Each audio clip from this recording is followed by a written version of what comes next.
आज जो है स्पोकन इंग्लिश क्रैश कोर्स की हम लोग कर रहे हैं क्लास नंबर 4। जी हाँ, जिनको नहीं पता है, जो पहली बार इस क्लास को देख रहे हैं, बता दूं चैनल पर फिलहाल चल रहा है फ्री स्पोकन इंग्लिश का क्रैश कोर्स, जिसकी है आज क्लास नंबर 4। अगर आपने 1, 2, 3 क्लासेस नहीं देखी हैं तो जाइए, डिस्क्रिप्शन बॉक्स में लिंक है, जाइए उसको देखिए, फिर क्लास नंबर 4 करिए, देखिए फिर कैसे आपकी अंग्रेजी में 4 चांद लग जाते हैं। तो चलिए भाई, जिनको ऑलरेडी पता है क्या हो रहा है, क्या पढ़ने आए हैं, उनके लिए शुरू करते हैं आज की क्लास नंबर 4। और क्लास 1, 2, 3 आप लोग ज़रूर, मुझे पूरी उम्मीद है कि आप 1, 2, 3 आपने अच्छे से कर लिया होगा, आपने अच्छे से पढ़ लिया होगा, आपने जो भी मैंने टास्क दिए थे वो भी कंप्लीट कर लिए होंगे। आज बारी है क्लास नंबर 4 की, तो चलिए जानते हैं वाले हैं। तो आज मैं आपको पढ़ाऊंगी, यानी कि हम लोग आज पढ़ेंगे 9 ऐसे इंपॉर्टेंट वाक्य, यानी कि 9 ऐसे महत्वपूर्ण, कह लीजिए अति महत्वपूर्ण वाक्य करने वाले हैं जो सबसे ज़्यादा बोले जाते हैं। जी हाँ, ये 9 वाक्य मैं आपको बताऊंगी, ज़्यादा नहीं है, 9 वाक्य बताऊंगी जो सबसे ज़्यादा इस्तेमाल होते हैं हमारी ज़िंदगी में, सुबह से लेकर के शाम तक, साल के 365 दिन इस्तेमाल होते हैं। तो क्या सिर्फ वाक्य बताऊंगी? जी नहीं, ऐसा कभी हुआ है क्या कि सिर्फ वाक्य मैंने बताया? वाक्य बताऊंगी, इतने इंपॉर्टेंट वाक्य हैं, वाक्यों को बताऊंगी, उनका स्ट्रक्चर बताऊंगी, उनका जो रूल्स है बनाने के लिए वो बताऊंगी, और आप अंग्रेजी बहुत आसानी से बोल पाएंगे। चलिए, सबसे पहला जो वाक्य हमारे पास वो है मैं जाता हूँ। मैं जाता हूँ बहुत ही कॉमन सा वाक्य है, हम लोग बोलते हैं, और इसी तरीके के बहुत सारे वाक्य भी हम लोग बोलते हैं।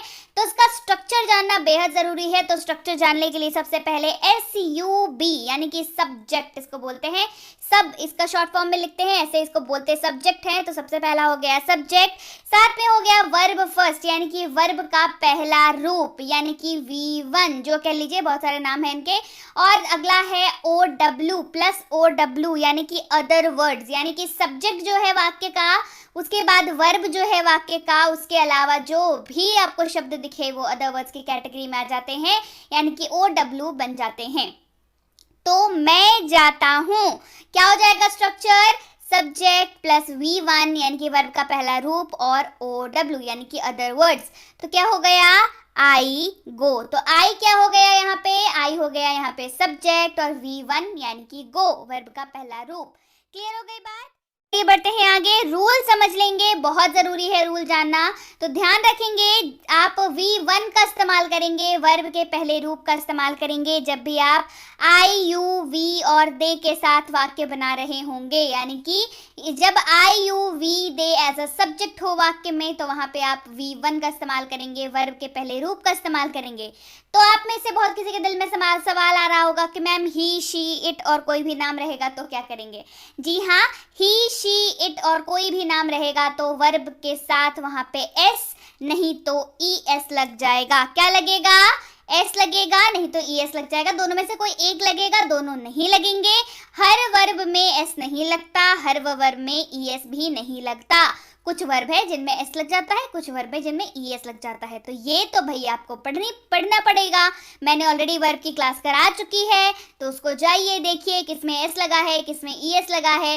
मोस्ट कॉमन वर्ब मैंने कराए हैं, तो जाइए इसके पहले वाली क्लास को चेक करिए और बड़े ही आराम से समझ जाइए इस वर्ब को। तो चलिए देखते हैं, वह जाता है, वह जाता है, क्या हो गया? He goes. वह जाता है, ही गोज। स्ट्रक्चर क्या हो गया? स्ट्रक्चर सेम रह गया, subject plus V1 plus other words. देखिए यहाँ पे क्या हो गया, जैसे ही मैंने कहा ही, शी, इट और किसी भी नाम के साथ S या ES लगता है, तो यहाँ पे सब्जेक्ट क्या है, जरा ध्यान से देखिए, यहाँ पे सब्जेक्ट है ही, और मैंने क्या बताया था? S या ES लगेगा।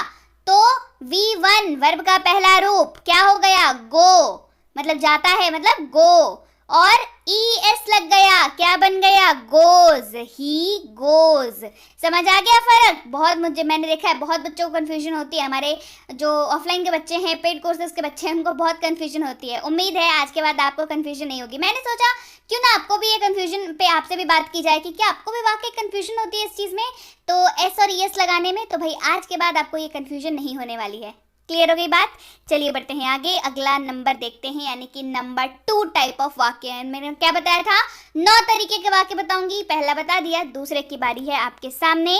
मैंने खाया या मैं खाता था, एक ही बात है, मैंने खाया या मैं खाता था। स्ट्रक्चर देख लीजिए, सब्जेक्ट प्लस वर्ब का दूसरा रूप V2 वर्ब सेकंड और other word subject plus V2 plus OW हो गया I ate, eat, ate, eaten वाला I ate V2 वर्ब का सेकंड फॉर्म। रूल जान लीजिए, I, you, we और they के साथ वर्ब का सेकंड फॉर्म इस्तेमाल होगा, he, she, it और किसी भी नाम के साथ भी वर्ब का सेकंड फॉर्म ही इस्तेमाल होगा। कैसे, वो मैंने आपको बता दिया। चलिए अब देखते हैं तीसरे नंबर वाक्य को, मैं खाऊंगा। थर्ड नंबर वाक्य क्या है, मैं खाऊंगा। स्ट्रक्चर क्या हो जाएगा, subject plus will plus verb का पहला रूप plus OW other words, subject plus will plus V1 plus OW, मैं खाऊंगा। I will eat, I will eat। बढ़ते हैं आगे, चौथा नंबर को देख लेते हैं, मैं जा रहा हूँ। अगला क्या है, मैं जा रहा हूँ। स्ट्रक्चर जान लीजिए, सब्जेक्ट प्लस या तो इज या तो एम या तो आर, ये डिपेंड करेगा किसके ऊपर, सब्जेक्ट के ऊपर, कि एम लगेगा कि इज लगेगा कि आर लगेगा, ये डिपेंड करेगा सब्जेक्ट के ऊपर। और अगर आपके दिमाग में ये सवाल आ रहा हो कि मैम ने तो ये बताया ही नहीं कि एम कहाँ लगाएंगे, इज कहाँ लगाएंगे, आर कहाँ लगाएंगे, बस ये बताया कि सब्जेक्ट के ऊपर डिपेंड करेगा, तो बिल्कुल आप निश्चिंत रहिए, मैं अगला वही बताने वाली हूँ आपको, आगे वही बताऊंगी, तो इसके लिए निश्चिंत रहिए। फिलहाल इसके स्ट्रक्चर को देखिए, सब्जेक्ट प्लस या तो इज लगेगा या तो एम लगेगा या तो आर लगेगा, साथ में लगेगा वर्ब का चौथा रूप यानी कि V4 और अदर वर्ड्स OW, तो क्या बन जाएगा, आई एम गोइंग। तो यहाँ पे सब्जेक्ट क्या है, सब्जेक्ट है आई, एम लगा क्योंकि आई है सब्जेक्ट, और गोइंग वर्ब का चौथा रूप ING लग जाएगा, आई एम गोइंग, मैं जा रहा हूँ,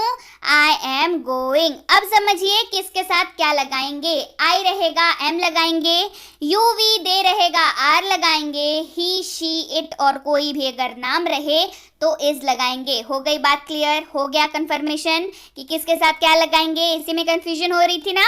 चलिए बढ़ते हैं आगे पांचवें नंबर वाक्य की ओर, मैं जा रहा था, मैं जा रहा था। क्या हो जाएगा, सब्जेक्ट प्लस या तो वॉज लगेगा या तो वर लगेगा, या तो वॉज लगेगा या तो वर लगेगा, दोनों एक साथ नहीं लगेगा। और किसके साथ वॉज लगेगा किसके साथ वर लगेगा ये भी मैं आगे बताऊंगी। फिलहाल स्ट्रक्चर देखिए, सब्जेक्ट प्लस या तो वॉज या तो वर, उसके साथ V4 वर्ब का चौथा रूप और अदर वर्ड्स OW, क्या बन गया, आई वॉज गोइंग। वर्ब का चौथा रूप ING लग गया, सब्जेक्ट क्या है यहाँ पे, आई है सब्जेक्ट, क्या लगा, वॉज लगा। अब जानते हैं कि वॉज किसके साथ लगेगा और वर किसके साथ लगेगा, तो जहाँ पे भी आपको यू वी दे दिख जाए वहाँ पे वर लगा देंगे, he she it, I he she it और कोई भी नाम दिख जाए वहाँ पे वॉज लगा देंगे। क्लियर हो गई बात। अब है 6th नंबर सेंटेंस की बारी, मैं खा रहा हूँगा। क्या है वाक्य भाई, मैं खा रहा हूँगा।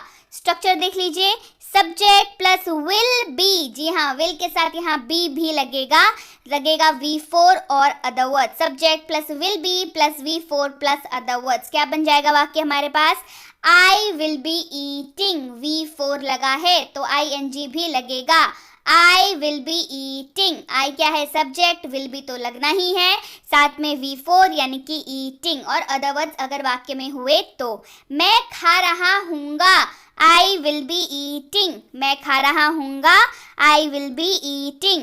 किसके साथ विल बी लगेगा, तो भाई विल बी जो है वो काफ़ी मिलनसार है, वो सबके साथ लग जाता है, आई यू वी दे, और ही शी इट और किसी भी नाम के साथ आप विल बी का प्रयोग कर सकते हैं, आराम से कर सकते हैं। बढ़ते हैं आगे 7वें नंबर वाक्य की ओर। 7वां नंबर जो वाक्य है वो है, मैं खा चुका हूँ या मैंने खा लिया है, मैं खा चुका हूँ या मैंने खा लिया है। क्या बन गया, स्ट्रक्चर देखिए, सब्जेक्ट प्लस या तो हैव लगेगा या तो हैज लगेगा, क्या लगेगा, या तो हैव लगेगा या तो हैज लगेगा। अगेन से हैव किसके साथ लगाएंगे, हैज किसके साथ लगाएंगे, ये आगे बता रही हूँ। फिलहाल स्ट्रक्चर देख लीजिए, और लगेगा वर्ब का तीसरा फॉर्म यानी कि V3 और अदर वर्ड्स OW, ठीक है। क्या बन गया, आई हैव ईटन, मैं खा चुका हूँ या मैंने खा लिया है, आई हैव ईटन। ध्यान से देखिए, हैव कहाँ लगेगा, हैज कहाँ लगेगा, आई यू वी और दे के साथ हैव लगेगा, ही शी इट और किसी भी नाम के साथ हैज लगेगा। IOV दे हैव लगेगा, ही शी इट और किसी भी नाम के साथ हैज लगेगा। बढ़ते हैं आगे और देखिए फिर एक और एग्जाम्पल। वह खा चुका है या उसने खा लिया है। क्या हो गया, क्या बताया था? He has eaten। क्या बताया? He, she, it और किसी भी नाम के साथ has लगेगा। यहाँ पे क्या है? He है तो he has eaten। स्ट्रक्चर जो है वो सेम ही रह जाएगा। सब्जेक्ट प्लस या तो have या तो has, डिपेंड करेगा कि सब्जेक्ट क्या है। वर्ब 3, वर्ब का तीसरा फॉर्म और अदर वर्ड्स अगर वाक्य में प्रेजेंट है तो। 8वें नंबर वाक्य की ओर बढ़ते हुए, मैं खा चुका था या मैंने खा लिया था। मैं खा चुका था या मैंने खा लिया था। Subject plus had plus V3 plus OW other words. तो सब्जेक्ट रहेगा, साथ में रहेगा हैड, HAD हैड, उसके साथ रहेगा V3 वर्ब का तीसरा रूप और other words OW। I had eaten, क्या है? I had eaten। मैं खा चुका था, मैंने खा लिया था। I had eaten। had भी बड़ा मिलनसार है, सबके साथ लग जाता है। I, you, we, they, he, she, it और किसी भी नाम के साथ आप had का इस्तेमाल आराम से कर सकते हैं। चलिए बढ़ते हैं आगे और 9वें नंबर वाक्य की ओर बढ़ते हुए। 9वां नंबर वाक्य है, मैं खा चुका हूँगा। मैं खा चुका हूँगा। इसका स्ट्रक्चर जान लीजिए। सब्जेक्ट प्लस विल हैव, यानी कि विल के साथ हैव भी लगेगा। उसके बाद V3 वर्ब का तीसरा रूप और OW यानी कि अदर वर्ड्स। मैं खा चुका हूँगा, I will have eaten. I will have eaten. Subject plus will have plus V3 plus OW यानी कि अदर वर्ड्स। विल हैव जो है वो भी बड़ा मिलनसार है, वो सबके साथ इस्तेमाल होता है। I, you, we, they, he, she, it और किसी भी नाम के साथ आप विल हैव का इस्तेमाल आराम से कर सकते हैं। क्लियर हो गई बात? तो ये थी आज की क्लास। क्लास कैसी लगी? फुल ऑन पावर पैक वाली क्लास लगी ना? तो क्लास जब इतनी अच्छी लगी है तो क्लास को ज़रा लाइक कर दीजिए, शेयर कर दीजिए। चैनल को सब्सक्राइब तो कर ही लिया होगा, नहीं किया है तो वो भी कर लीजिए और बेल आइकन ज़रूर दबा लीजिएगा। और क्लास में जो भी पढ़ाया है, ध्यान से सुनिए, क्लास में जो भी पढ़ाया है उसको सबसे पहले तो पढ़िए, है ना? तभी जाकर के अंग्रेजी आपकी स्ट्रांग होगी, मजबूत होगी। आज बहुत इंपॉर्टेंट क्लास कराई है। आज वाक्य को मतलब प्रॉपर वाक्यों को स्ट्रक्चर के साथ बनाना सिखाया है। तो ये वाली क्लास बहुत बहुत इंपॉर्टेंट है आपके लिए। इस क्लास को प्रैक्टिस करना बेहद ज़रूरी है। आप अलग सब्जेक्ट्स और अलग वर्ब को लेकर के इस क्लास को प्रैक्टिस करिए। स्ट्रक्चर मैंने बता ही दिया, रूल मैंने बता ही दिया। तो चलिए भाई प्रैक्टिस करना शुरू कर लीजिए। इसके साथ ही क्लास पसंद आई है तो क्या करना है? लाइक कर दीजिए क्लास को। और हाँ, कल की क्लास का इंतज़ार ज़रूर कीजिएगा क्योंकि कल आएगी अगली क्लासेस की। क्लियर? तो चलिए बेसिक क्लास